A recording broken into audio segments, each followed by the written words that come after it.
Well, welcome to the New Kind of Man podcast. Today is a podcast that you are going to enjoy, men. I have on Chris Sajnog, who is here. He is a ex-Navy SEAL sniper, and we'll talk a little bit about that and also talk about his work and his story. I know that you're going to be inspired and you're going to be challenged, so I wanted to have Chris on just to share that and to help us to become great men. So, Chris, welcome.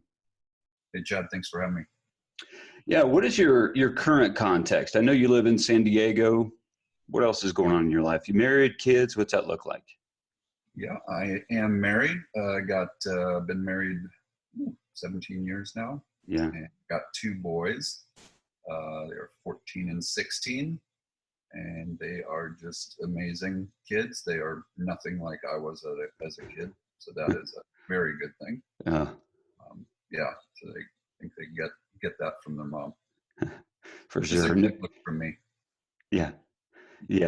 Well, the title of this is going to be Learn, Live, and Lead Like a Warrior. And you certainly were an elite warrior, and not only in what you did with the SEALs, but also really in your work now is helping people to perform well in business and life and everything else. So we're going to drill down into that. But first, I want us to take a little bit more of a lighthearted approach before we jump way into the weeds and something that I call the Fast Five. You ready for that? I am. Cool. Well, the first question is this: do you listen to you have a podcast, but do you listen to podcasts? And if the answer is yes, what would be a couple podcasts that would be on your queue? Listen to the Art of Manliness, Dad's Edge podcast, Model Health Show sometimes, and then there's a short one. It's by Jim Quick. I forget what it's called. Quick Brain or something. Yeah, I think it is Quick Brain. Yeah, I've listened to that one. So yeah, super good. Yeah, cool. The Dad Edge is something I am a steady consumer of. Actually, I had Larry on the show and kind of dug into some things there too. So that's cool. And I dare to ask this, but what is your favorite military movie? I know there's so many mixed reviews, people who are either operators or even in the military, they're like, police, or some people are like, yeah, I can get behind it. What's your take? Well, first I'll say when it comes to military movies, like I like watching a movie when somebody throws a grenade and a building blows up, which is absolutely not what really happens. Exactly. Because if people saw what would really happen, they wouldn't watch the movie. Right. So I appreciate that. But probably my favorite, if I had to pick, is Hacksaw Ridge. Yeah. We actually watched that. We watched that again recently and sat down and had just a great conversation actually with my family about that. My daughter is still in the house, and my wife, and we're sitting there looking at it and just how compelling the story is and just in awe. So that's a great one. And sticking to your beliefs and just the principle behind all of that. So if you could apprentice, this is my favorite question that I ask a lot of people. If you could apprentice under anyone from history, who would it be? This is definitely an easy one because I have an alter ego. Okay. And that is William Wallace. Yes. AKA Braveheart. Yeah. Little dolls like this doll that cost an unbelievable amount of money, like $80. I've got posters of him and quotes and stuff. Yeah. So he's my alter ego. So whenever I have, like, I don't feel like doing something, I'm wondering what to do, I'm kind of like, well, what would Braveheart do? Oh, there you go. What would William Wallace do?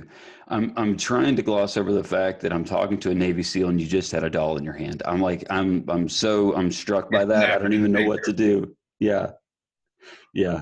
But I don't dare say too much. So we're a coast, we're on separate coasts. So I think I'm safe, but I don't know. Something about that is troubling. Anyway, so what is something of all that you have done, and you're a dad, a husband, business, podcasts, Navy SEAL. I mean, all of the things that you've done that and the accolades and service opportunities. But what is something that you want to be remembered for?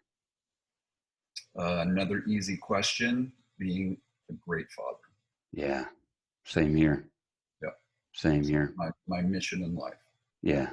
Yeah. To me, it's, I say some very similar things. I'm like, if I can succeed, quote unquote, in a bunch of different things, but if I fail at home, I'm a failure. Yeah. Yeah. Like the So, reason I started this business, well, the reason I retired from the Navy mhm. was for my kids. The reason I started this business was to set an example for my kids and be able to provide for them. And yeah, like everything I do is for them in some way. That's awesome. That's awesome. And this one you probably get asked 1,000 times. So I'm just going to say 1,001. But what was the best part about being a Navy SEAL? Uh, Probably the teamwork, the brotherhood, just knowing that, you know, when we're doing our job, that everyone around you will take a bullet for you. Yeah. Just that feeling it gives you. Mhm. And I remember when I retired, I still would go back to the team area where all the teams are, and I'd watch guys putting pallets together, getting ready for deployment, and I'd tear up a little bit. Yeah. Wish I was still part of the group, but yeah. Yeah. I can imagine, uh, you know, I can't imagine rather going from that and then the separation of it and everything changing and have such a lasting bond. And that's in my Navy experience, I didn't have that tight of a bond. It was regular, not regular Navy. I was air wing, but I'm part of a F-18 squadron. It just didn't have that same experience that I hear about from a lot of operators. So yeah, I'm sure that separation from that, especially going back and watching guys do it, I bet that was a difficult thing to Yeah. swallow. Although you, in doing so, you did it for your family, which was incredibly honorable. Thank you. So you grew up in Wisconsin, and ironically enough, I grew up in Illinois. So I don't know. I know that the city you grew up in is a little bit bigger than where I was in rural Illinois. But tell me about growing up and what part of, or how did you in your, in your youth kind of shape you to be a Navy SEAL? You know, I can't really say that anything shaped me as a kid except for just being crazy and getting in trouble. Hmm. It's I didn't even know what a Navy SEAL was when I joined the Navy, which is, Really? yeah, I don't even remember hearing about a Navy SEAL Hmm. until I was in. So um, yeah, just maybe my brother beating me up. I've got a older brother, and he used to just pound on me. I was like his punching bag, so I got to learn from that. Hmm. That's one way to learn, right? Yeah. So, wow. One of the things that when I was kind of looking into your story a little bit and I went onto your website, that you said that you had a pretty rough childhood that kind of led you into the Navy in March of 89. What about your childhood were you speaking about there? Well, I always like to say when I say rough childhood, I don't mean like out on the streets rough. Hmm. I mean like suburb type rough thing where um, just family life wasn't that great, and it was, I'm sure, because of me just being a wild child and not wanting to listen to anybody. Um, but it just things with school. I didn't do very well in school because I didn't like people telling me what to do. So it was just rough with stuff like that. Did that ever affect you once you actually got into the SEALs? That same type of, I guess, attitude, or you know, was part of your maturity in the SEALs, just kind of learning to harness that? Partially, yeah. There were some times that I would I got to a point, especially as when I became a chief, because, and you may have heard this too, when people say, "Oh, when I make chief, I'm going to raise the BS flag on on all this stuff. Mm-hmm. And I said that too. And then when I made chief, I made the mistake of actually raising all those BS flags. And everybody's like, wait a minute, Chris, you're not supposed to actually do that. You know, when you become chief, you're one of them now. Yeah. So it kind of started later in that, but also I really needed somebody to, I guess, not just tell me what to do, but like make me do it. Like you're gonna be in pain if you don't do what I say. Because I went from dropping out of high school, and when I was in school, I pretty much got straight Fs except for in gym. And I immediately, when I joined the Navy, like every school I went to, I graduated top of my class, and I was tutoring other people. And Wow. it just, you know, I guess I needed, you know, somebody telling me what to do, but also me choosing that that's what I wanted to do. Mm-hmm. Yeah, there's definitely something to that too, right? I mean, you have to yield to it. It's a matter of, I mean, you know, the principle about teaching it like a strong-willed child or a strong-willed teenager. It's like you don't break that, you bend it to something that's honorable. Because if not, I mean, it could just be bent the other way for its destruction. So there's still a yielding, even in that directing of all that energy. And I mean, and look who you turned out to be. You know, it's pretty incredible. Yeah, thank you. It's in learning that about myself has helped me with my sons. I bet. And one of the ways of doing it is I used to be like, hey, do this, or, you know, or this is healthy for you. You need to get 8 hours sleep. And then what I realized is they need to make the decision. So I would just kind of tell them stories about other people. And, oh, I read this article about blah, blah, blah. Mm. And, you know, I'd never say, do this or anything. I'm just talking in general, and then they come up with a bright idea to get 8 hours sleep. Hey, whatever works, right? Yeah. It's that whole guide on the side principle. I think the older your kids get, the more you realize you just can't necessarily confront certain personality types. You just can't confront. You have to be that guide on the side, be that little voice. And what I found is being a dad, and I have a 23-year-old son and a 16-year-old daughter. What I found is I also have I have to have other people in their lives kind of speaking some of the same stuff that I would say. It's just some of that, the fresh voice is, I joke around and say, I've told you this 1,000 times, but all of a sudden there's like one person who comes and it's a new voice, says the exact same thing. They get all the credit. They changed your life. And I'm like, and I've been here for the last 15 years saying the same thing, and you didn't hear me. But at the end of the day, I think as a dad, we're just like, you're thankful for the results. Who cares about getting the credit, right? Yeah, it's exactly true. And that's why, you know, we want to surround ourselves with good men. And one thing I figured out years ago was the men that I become friends with are all good fathers. And I never remember thinking that, like, if I want to be this person's friend, let me see how he raises his kids. It just ends up that's who they are. It's part of Yeah, that's great. It reminds me of a saying actually in the Bible. It says, good company corrupts bad behavior, or bad company corrupts good behavior. It's one of the two. I always get it mixed up, but it's that whole principle. It's like you become who you're surrounded with. Right. So that's really good. Part of your story I thought was interesting is even when you went into the Navy, that you actually went in as a corpsman, which was cool. And then you went soon after, I guess you went into dive school, right? Correct. And you did pretty well in that as an E3 lower enlisted person. You were certified as a diving medical technician. Tell us about that. What is that? What did you do, and what did that mean? So a dive med tech is the person that helps people out in recompression chambers. So those big tubes that they put air in, and so people get the bends or air inside their blood system.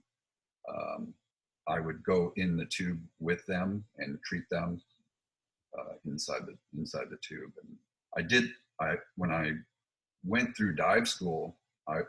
Dive school is in Panama City, Florida, and there's a small little group of SEALs there that did mine countermeasures. So I would go to the gym on the weekend and I'd meet these guys, and I became friends with them. So luckily I graduated top of my class, so I got to pick wherever I wanted to get stationed. So I was like, oh, I like these guys. You know, I get stationed with them. Luckily they had an opening for a dive med tech. So that's where I spent my first 2 years, my first tour there with them. That's where I learned about Navy SEALs. From there, I went down to Puerto Rico. Apparently they liked me enough to put me down at the unit in Puerto Rico with SEALs. We used to go down there to do training, like platoons would go down. So I would do the same thing. When they would go out diving, I would help them. When they'd go out to this island called Piñeros, I would go out with them and just be a medic. And then it was after that, I was going to get orders to either ship A or ship B. And by this point, I'd been in the Navy for 4 or 5 years, and I'd never stepped foot on a ship. So I was like, well, what else can I do? I could go be a SEAL. So 2 hours after deciding that, I got orders to BUD/S. Wow, did you really? Yeah, it's wow. a pretty interesting story. Like the guy I was working for, his master chief, was best friends with the detailer. Okay. So he just called him up and he's like, hey, cut this guy orders to BUD/S. So I did. Never took a physical test, never did interviews, never did anything. So it's kind of wow. That is like very unthinkable. different story than most anybody else who wants to go, because the typical story is 2 years. Yeah. For getting in.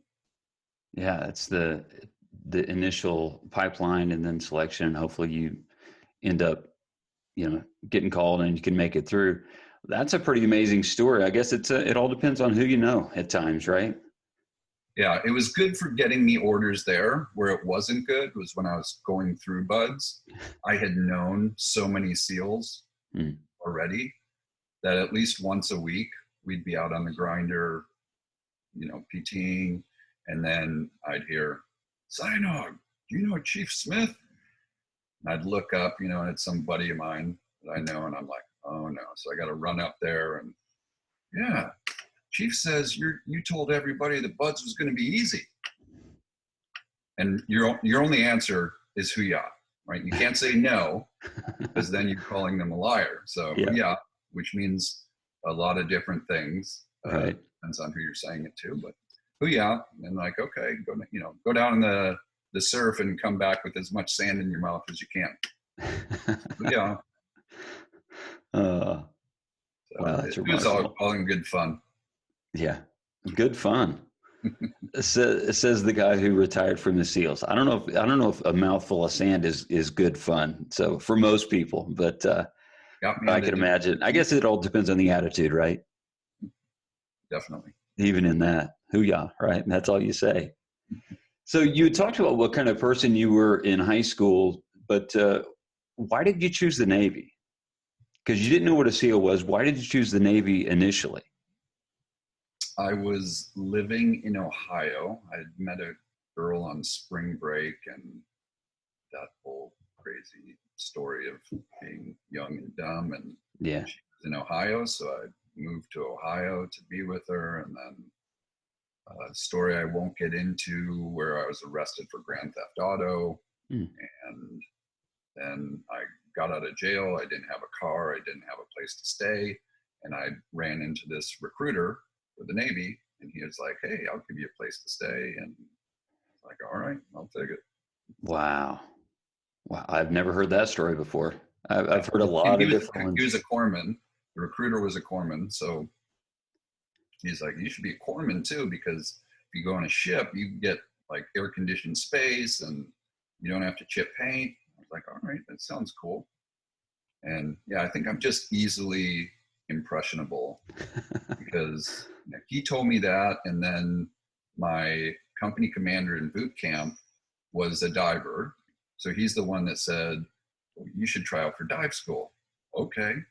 And then I met SEALs, and they're like, "Oh, you should go to SEAL training." Okay. uh, I don't know. I might try and sell you something by the end of this conversation. Just see where it goes. Got some swampland. Yeah, exactly. Exactly. So, I don't want to, I don't want to belabor this because I know this is so commonly asked and it can be cliche, but it's always interesting too. So I'm going to dig into it. But what was the hardest thing about buds for you? There was one point it was during Hell Week, and it was the only time that quitting went through my mind. Mm. And we're just going around in a circle with boats on our heads, and you get in boat crews depending on your height, and this was like the third day or something, so we had lost so many people, like, especially in my height range. So I was super tall with a boat crew of little people and running around, and I was like, can I do this? And then I thought, I would rather them point at my dead body, because I thought I was going to die. I'm like, I'm gonna die. Should I quit? I'm like, no, I'd rather have them point at my dead body and go, that dude didn't quit, than have them laughing at me when I go ring the bell. Mm.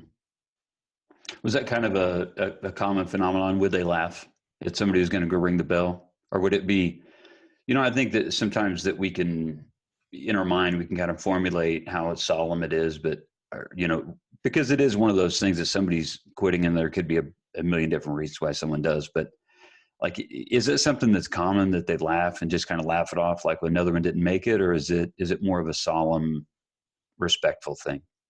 No, it's definitely a respectful thing. And yeah, like I I always say, like, being a SEAL is definitely not for anybody or everybody. And like you said, people quit for lots of different reasons. The only time it does bother me and most other SEALs is when people will say things like, "Oh, they made me quit because I was too good," or they come up with these crazy reasons for why they didn't make it. And I have total respect for people that are like, you know what, it was just cold. I don't want to be that cold. Okay. Yeah. Yeah. I have no, I'm not going to say I have no, but I have a lack of respect for people who just straight up lie. That's something I can't tolerate. And then when it comes to something like that, of something that is just simply not true, like just telling me if the water is cold, like, dude, I get it. I didn't go there because the water is cold. I totally understand. I'm with you, but just be honest with yourself and honest with the next person. I just want to flip that around a little bit. What was the funniest thing that happened at Buds? I mean, there had to be. I mean, it's humanity there, right? It's a bunch of guys. So there had to have been something that was funny. Oh yeah, but like I was saying earlier, you have to be able to laugh at things like go get a mouthful of sand. If you're not going to laugh, you're going to cry. Yeah. So I would say we're getting surf tortured, which means that's when you've probably seen videos. We're locked arms in the surf, and it's super cold here. And I went through a winter Hell Week, so it was extra cold water. And I remember it was at night, and one of the guys I was linked arms with started going into convulsions from being cold. So I scooped him up and I ran him out of the water up to where the instructors were. And they just start yelling at me like, "All right, Sajdog's finally quitting." And I'm like, "No." And I've got this body convulsing in my arms, and they didn't even like acknowledge that. They're just like, "Sajnog, you quitting?" And I'm like, "No." And they're like, "Well, get back in the water." So I take this kid and like dropped him and ran back in the water because I didn't want to quit. So. Wow. So the question just begs to be asked: did he make it? The one who was convulsing? No. He didn't. Did he go home that night? Yes. Or get out of Buds anyway. Wow. Man, that is something else. So total disregard for what else is happening. It's like, are you quitting? No, I'm not quitting. Just more of the same, I guess. I ended up being an instructor later on in my career, And it was funny because when you go through training, all you think is that these crazy SEAL instructors are just doing whatever random acts they want to do to you. Like they just make stuff up at the moment. And when I became an instructor, I was the chief at the time. So I actually ran the class when they were going through Hell Week. And there's a manual that you go by. And it says like, okay, now tell them that you're going to stay in the water until somebody quits. But what's really happening is every 3 minutes, we're pulling somebody out of the water and getting a rectal temperature on them to make sure that they're within a safe range where they won't go into convulsions. So everything's, really controlled. So that's kind of a funny thing I learned later on, is that how controlled it actually is. Huh. I wonder if that would even change someone's perspective. If somebody's listening to this and they're contemplating the Navy SEALs, if that would even change their perspective when they're in the middle of buds, be like, no, this is all out of a book. They're just, in 3 minutes, they're going to come through, and they're going to get a rectal temperature and make sure that nobody's going to convulse. I mean, I wonder if that would help anyone, or in your experience, what do you think? It's like, do you think that's going to help anyone, or do you think it's still going to be overwhelming in the moment, irregardless? Irregardless, it's going to be the same. We've tried figuring out who makes it through, what it takes. We've tried changing the standards. And what I say is SEAL training you're not like learning to become a SEAL in buds. It's like a filter. Mm. Who's gonna make it through is predetermined beforehand. We haven't really figured out how to, figure that out. Mm-hmm. Be able to go, okay, you can do this, and this, but yeah. So it's like a filter. If you're going to make it through, you're going to make it through. If you're going to quit, you're going to find any excuse you can to quit. And I even tell people, if you think you're going to make it through buds, you're not going to make it through. If you know you're going to make it through, then you have a chance. And you not only were a SEAL, and I mean, you were in for 20, right? 20 years before you retired. And we're going to get to maybe the reason or reasons why you retired. But in that, I mean, not only were you a SEAL, you were also a SEAL sniper, right? Correct. Yeah. I was ended up being hand selected to put together the curriculum for our sniper manual. Oh, that's awesome. So did you grow up shooting, or is this just something that you had a skill set for? Just like not knowing what a SEAL was, I had not shot a firearm until I was in boot camp. And in boot camp, I don't know if it was like when you went through, but they like had a gun and they put it in your hand and basically wrapped your hands around it and told you to pull the trigger. And they're like, all right, you're good. Exactly. Point it down there, not at someone, and pull the trigger. Yeah, that's very similar to my story in boot camp. And my son went through Army boot camp, and he's in the Georgia Army National Guard. So he teases me, and he's a lot better shot than I am anyway. Just he's had more experience at his age than I have, at all. But it's so funny because we talk about boot camp, and I think we had to shoot 22 pistols. And it's like, you get no instruction. Literally, they put it in your hand, like, pull the trigger here, you're done, move next. Right. It's like they don't even care. So, wow. So is that something that you worked on like over and over and over, that you were able to perfect and master those skills? Because, I mean, that's a pretty steep learning curve from you go into the Navy and dive school and dive med tech, and now you're a SEAL. Of course, in the process of being a SEAL, you get to shoot and to learn the craft, but to get at that level, to be an elite marksman, like, what do you attribute that to? Well, when I was stationed in Puerto Rico, mm-hmm. and platoons would come down to do training, a lot of times they'd go to the range and they'd be like, hey doc, do you want to shoot? And I'm like, oh cool, yeah, I'll shoot. So they had taught me some there. And obviously when you go through buds, they teach you everything you need to know. It's not like you need to come in with any experience in anything except for not quitting. Hmm. So you learn there, and I picked it up quickly, and yeah, so I got good at it. But and I pick up a lot of things that way, just by observing. And one funny little story: when I was in Puerto Rico, I went to go do some demo. Well, I wasn't doing demo, but the platoon was going to go blow stuff up on this island, and they're like, hey doc, if you want to build some charges, you can just wrap them into the main line, before we blow it. And I'm like, okay, cool. So I'm building all these charges that I had seen other guys building. I've never built anything before, but I saw people do it.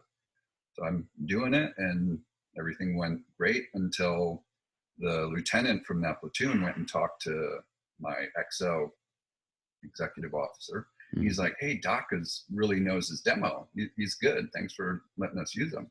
And he's like, wait a minute. You let him blow stuff up? He's not a SEAL. He's a dive med tech. So he called me into his office, and he's like, what are you doing blowing stuff up? You told me to. You asked if I wanted to. You didn't ask if I was a SEAL. Yeah, you got to ask the right question. If you ask a guy if he wants to blow something up, hello, what do you think he's going to say? The Right. answer is yes. Yeah. And it just wants to be bigger, right? Just big, sure. That is so funny. Yeah, one of my mentors, actually, Don Shipley. A lot of people, when they hear SEALs, know him. Yeah, we were at SEAL Team 2 together, and he put us through demo during STT, which was SEAL Tactical Training at the time, and we were blowing stuff up. And he at the end of like the demo week or whatever, he would have us all build hey charges. And a hey charge is when you're building this charge so big that somebody's going to walk along at some point and go, hey. Oh, that's great. Yeah, I've got a men's event with my community of men here, and we have a men's event. We're going to do a lot of shooting and blowing things up this weekend. So you're whetting my appetite for what's going to happen here. So it's going to be a blast. So super good.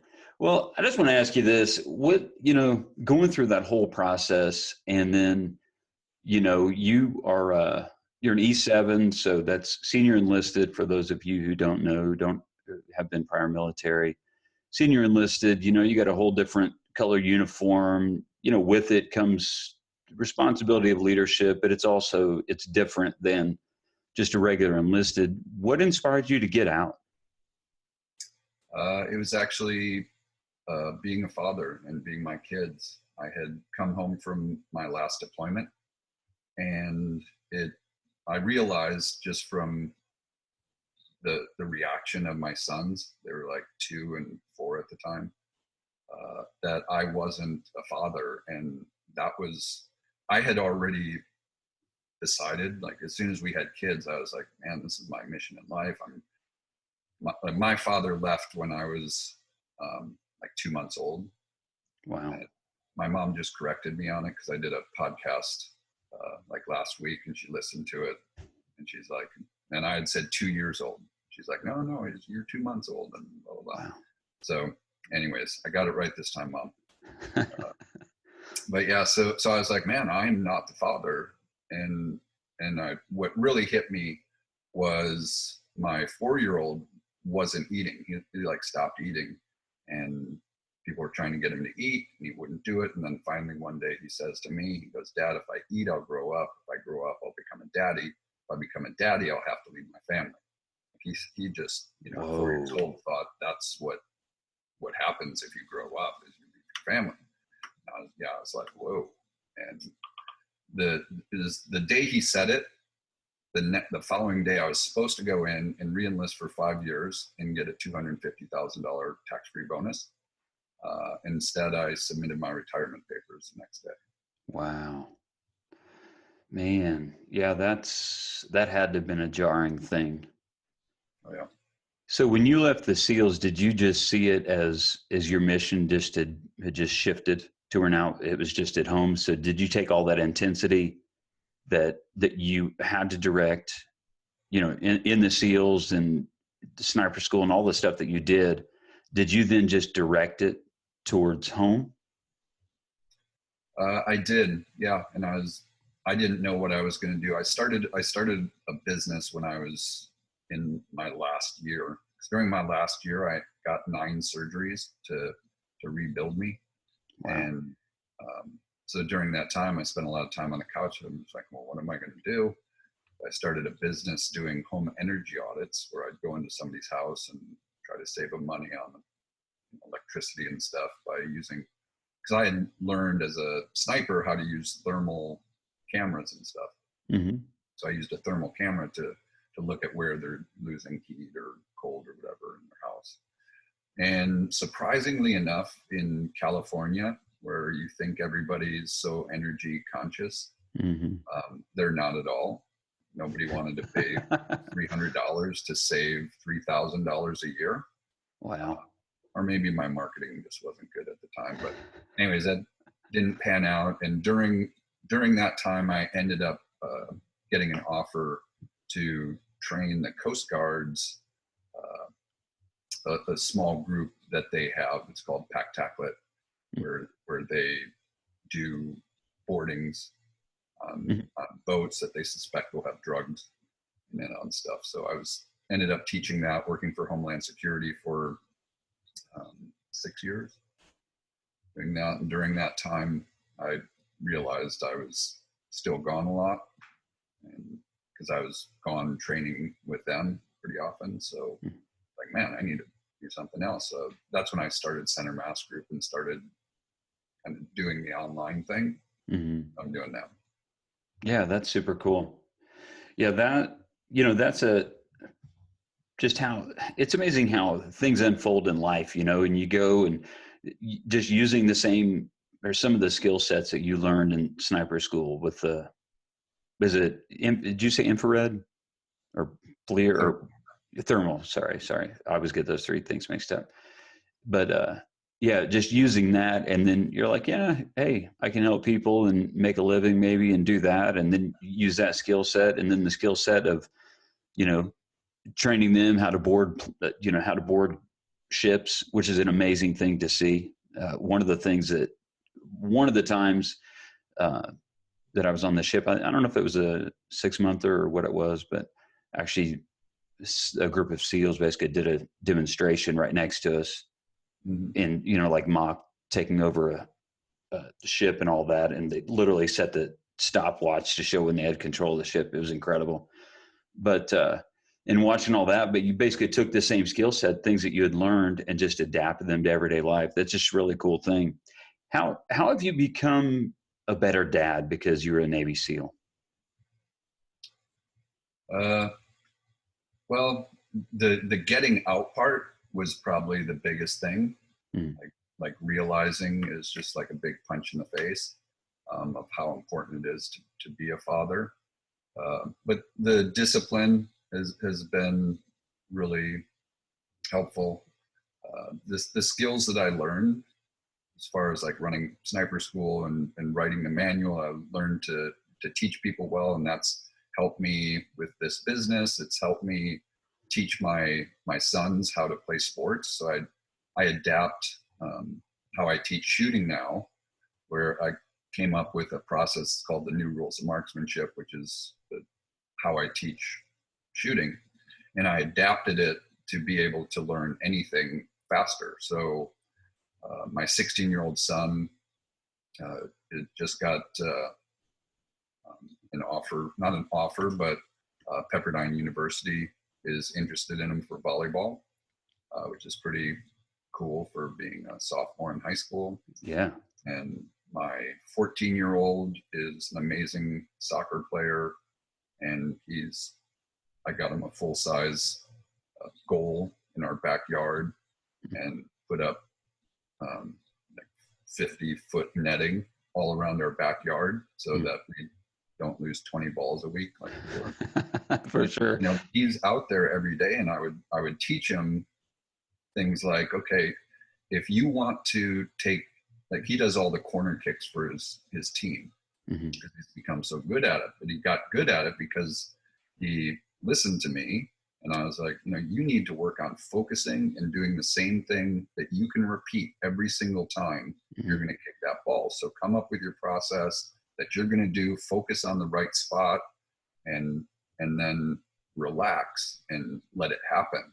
And yeah, they're just doing great. So the things I've learned, I think really work well with being a father. Yeah, it sounds like it. I mean, when you're going through that, I'm just thinking about, everyday life things, slowing down, doing something, creating a good habit. And I know that's actually one of the things that I wanted to talk to you about actually next is, and this question's based off of this idea that, and a belief that I have. I believe that every man is called to be a warrior intellectually, spiritually, physically, and relationally. Like there's an aspect there that causes us as men to rise up to be warriors in those ways. And it's going to be nuanced. It's going to look a little bit different, but that's one of the core principles and values of my work. And I noticed that you had said this, you had said something very similar about being a warrior. And then I was going to ask you this question, just what does it mean to live like a warrior? I think it was in one of the videos that I watched, and it was so intriguing to me, and I thought there was a connection there with my work. So what does it mean to live like a warrior? Well, first off, when it comes to people saying, being a warrior, a lot of people think it means you have to have gone to war. But warriors were a class of society, a very high class of society up until very recently. And if you look at any group of people that have done well, like civilizations that have done well, they all had a very good warrior class of society. And if you look back at those warriors and like imagine what they're doing, they're not just like chopping people's heads off or whatever. They're also, on the other side, they're great artists, and they do paintings and they write poetry, and they are good fathers, and they're leaders. And when I teach people to live like warriors, one of the biggest parts is that you have to be a balanced warrior. And every warrior needs to have hard traits, like being aggressive and all those things, but you also need the soft part of being a warrior, and they need to be balanced. And it's just like Star Wars and the Force. There's a good half of the Force and there's a bad half of the Force, and we've all got it in us, but we need to balance it. And that's why, like, I believe when people come back from deployments and they've been in war so much, they'll come back and they're unbalanced, and they need to just get balanced out so they can make it back into society as a, I don't want to say normal person, but yeah, just somebody who can contribute to society with where they are. Do you think that's one of the biggest contributing factors to people who've been in combat, for them not being able to adapt to society that well because they're still stuck in one version of the warrior ethos or mentality? Yeah, definitely. And just a small example is I can tell you when I came back from my last deployment, especially I remember because before I went on my last deployment, I got to go to like 3 racing schools to learn how to, race cars and do Baja racing. So that sounds terrible. Yeah. One of them, they made us take turns until we flipped the car. Like we had to flip the car to be able to complete training, because they wanted you to know, where the edge was, and you can't know where the edge was until you've gone over it. Yeah. But anyways, when I came back from that deployment, I had spent a lot of that deployment on sand, going super fast and not stopping for anybody, and doing that whole thing. So when I came back, I just remember it took probably a week before, I don't know if I realized it or if my wife was like, "What are you doing?" But I would just be doing like 100 miles an hour down the road, just kind of totally chill, going through traffic. Wow. not so that's just one example of all the things we go through. But yeah, it's definitely you need to adjust. And a good thing too is now there's whole programs for pretty much everybody coming back. I know for SEALs it's very extensive. Like they force you and pay for you to basically go on vacation with your family, like a retreat, and learn meditation and all this stuff. Yeah, that's awesome. I'm so glad that they do that. Yeah. I was actually wondering, how extensive that is just with such the epidemic. I was in during peacetime. I was in from 93 to 97, and I did deploy a few times. And out of my 4 years, I spent about 2 years approximately on the water away from my family. And I know the separation. I mean, I don't know what it's like for you in a 20-year career. As a matter of fact, me being gone so much is the reason why I didn't stay in. It was, I faced just the burden of family and the birth of my son, and missed his first birthday. And it was right after that. And honestly, they couldn't make it sweet enough for me to stay in. And there was nothing that they could offer that was kind of compared to the stuff at home. But even when I would come home, off the deployments, and again, I'm not comparing what it is with combat because I know it's not the same.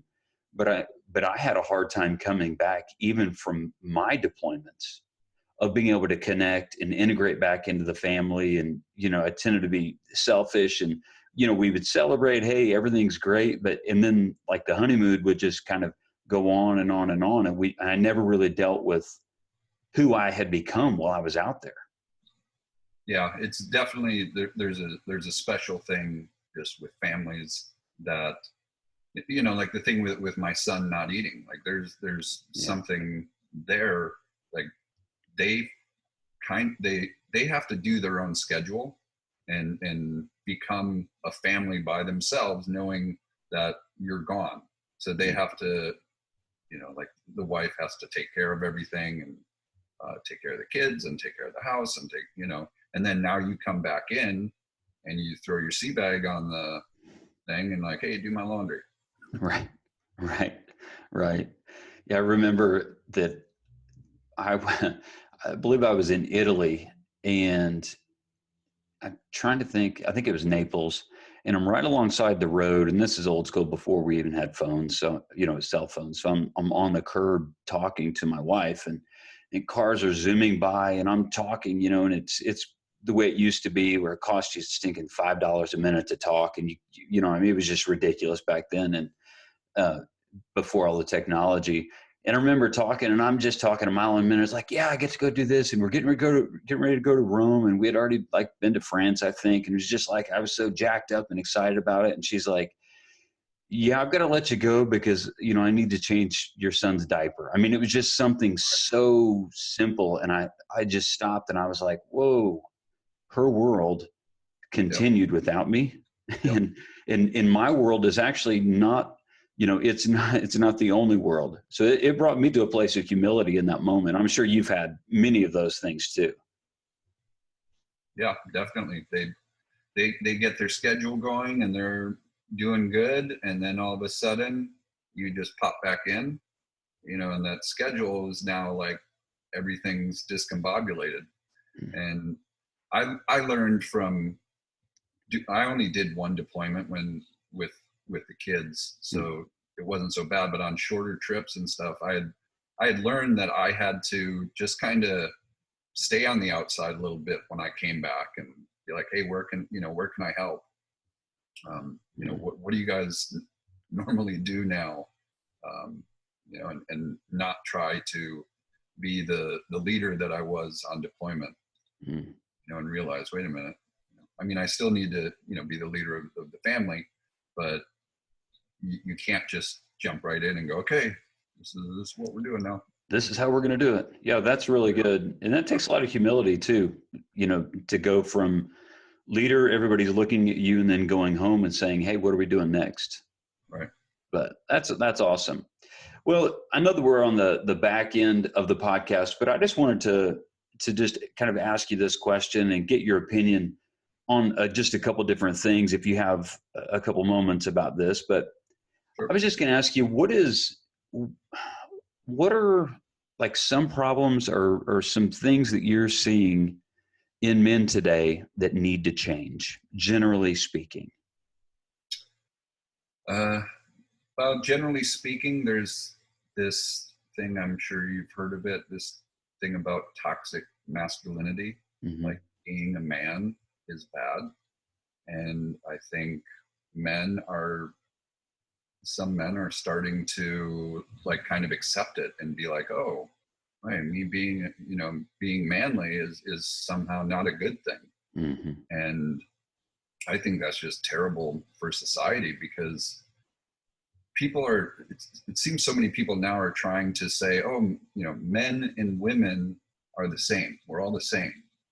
And I totally disagree. I think we are very different. um, we are equal, but it's like saying 4 quarters and a dollar bill are exactly the same. Right. No, they have the same value, they're Mm-hmm. worth the same, but they're very different. And if you're trying to put a dollar bill into something where quarters are supposed to go, it's not going to work. So we need to recognize these differences and embrace them.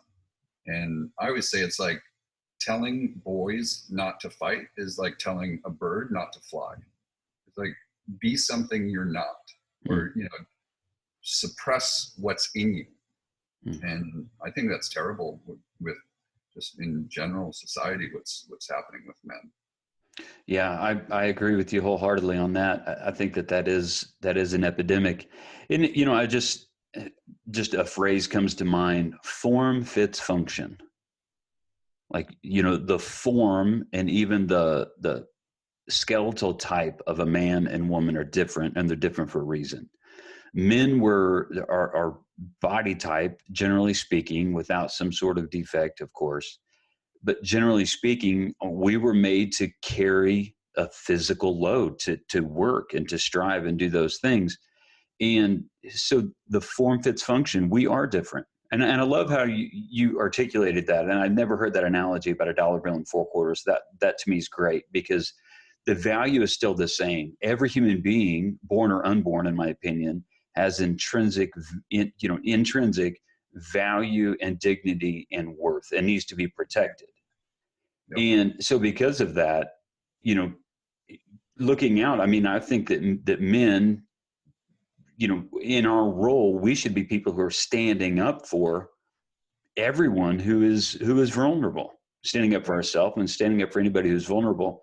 And to deny a little boy of saying, no, no, no, you can't be a boy, is just literally going against everything in their physiology, everything in their makeup, down to their bones. Yeah, I've heard this one. I've heard this said, and I haven't researched it enough to know it's true. But it was just recently I had heard that men's DNA is closer to like a chimpanzee's DNA than it is a woman's. I don't know if that's true, but I, I know. I mean, we are different in like almost every way, the way our brains function, our hormones. Right. It's just, yeah, just to say we're the same is just crazy. Yeah, to me it's ludicrous.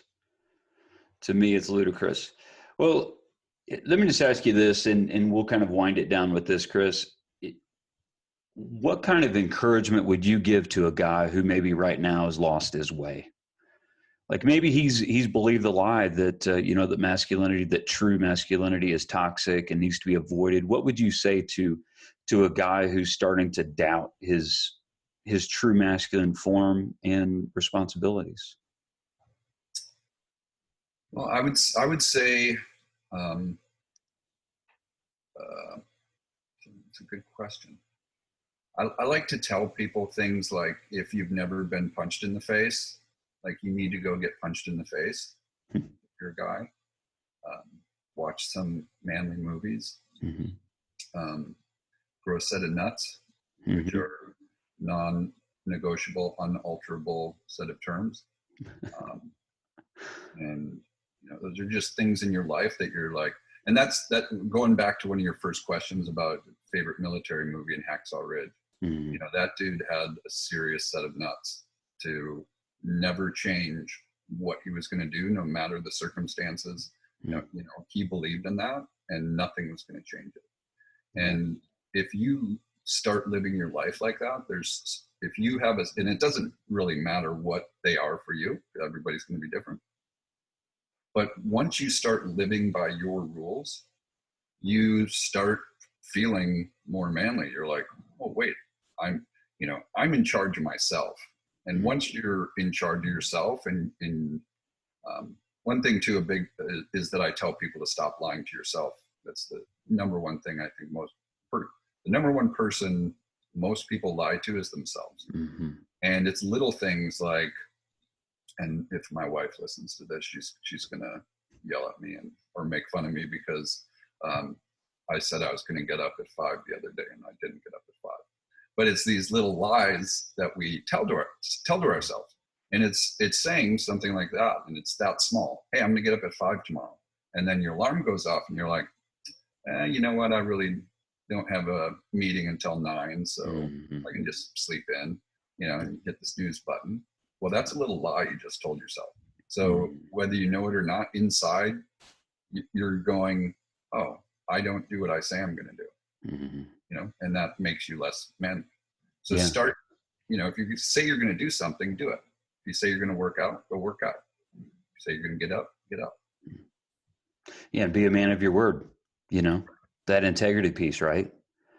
And to me, when you were talking, Chris, I was reminded of this. It really comes down to, a lot of this comes down to self-leadership. I believe that every man is going to be called out to lead in some way. Now, you may not lead in some great campaign or be a military leader or lead in the business, or maybe you may never even get married, but you're going to be called upon to lead a situation. Maybe something happens at work where you need to be that calming voice. You're not going to be that calming voice unless you have some sort of governing self-leadership. And what you had said is, being true to who you are and then growing in these manly traits, it's going to help you to have that confidence. So when that position or that responsibility of leadership is rendered, that you can stand up instead of cowering. Yeah, exactly. And we need, in my opinion, I think we need these things because we need that resistance, because it's pushing against that resistance. Not only do we grow to be men and resilient, but also it proves that we're a man. Because without that resistance, we need to have something to measure against to know that, hey, I've arrived, that I'm a man. I'm doing what men do. Mm-hmm. Definitely. And watching that movie, I thought, was a great tip too, because when you watch that movie, you look at all the obstacles on the inside, right? From the friendly forces who didn't like him because of his faith, and they thought that he was, gay, or they just didn't understand why he would not go into battle with a weapon. And yet that's such a great example. Just in itself, he is a warrior. And he was a warrior more than, especially the people when he was going through training, were at the time. He helped them become better warriors by not using a firearm. So being a warrior doesn't have to even involve weapons. And that's why I like that movie so much, is because it's the perfect example of, not fighting. It doesn't have to be part of being a man. Yeah. Yeah. And to me, it seems like it's the warrior ethos is more from the heart. Oh yeah, definitely. And displayed with him, that it was his heart. He didn't have to have a gun in his hand. It was his heart that going out and rescuing all those people, and his heart that stayed the course, informed by his faith, even when facing the opposition from the inside. Yeah, that's it reminds me, like, one of the biggest books that has helped me as a man, and I think every man needs to read it if they haven't, is The Power of Vulnerability by Brene Brown. And just learning what vulnerability really means, and what it really means is strength. Because if you think of any vulnerable situation, you have to be strong to do it. So telling somebody you love them for the first time, you have to be vulnerable. But you could also describe it as, wow, you're really confident and strong. Or speaking on stage, you have to be vulnerable. Or you could say you are strong and confident. So it's crazy to think about it, but she explains it very well, how powerful being vulnerable really is. So if you could reference two other books, what other types of books would you reference for people? I've got this one written down. Brene Brown's a great author. I haven't read that book, but a great author. Yeah, Wild at Heart. Yeah. It's by John Eldridge, Mm-hmm. like that. And then I would also say this great book. It's called Navy SEAL Shooting. Really? Never heard of that one. Tell me about that one, Chris. Yeah, I'm going to reference all that stuff in the show notes, and tell all the people around me who are interested in that to check out your videos. But as we put the cap on this conversation, what are some other ways that people could connect with you and connect with the work that you're doing? Well, the easiest way I tell people is to go on Google and type in either Navy SEAL shooting or how to shoot like a Navy SEAL, because they're able to spell those things. And if you find them, you'll be able to find me, and you'll get directed to chrissajnog.com, which is Sajnog. If it looks like it's spelled wrong, it's correct. So that's where you can find all my books and training, sign up for my training and all that. Awesome. Well, Chris, it's been a pleasure having you on the show today. I've learned a lot. I know all the listeners have learned a lot. I appreciate your time and your insights, and thank you for your service. Thank you, Chad.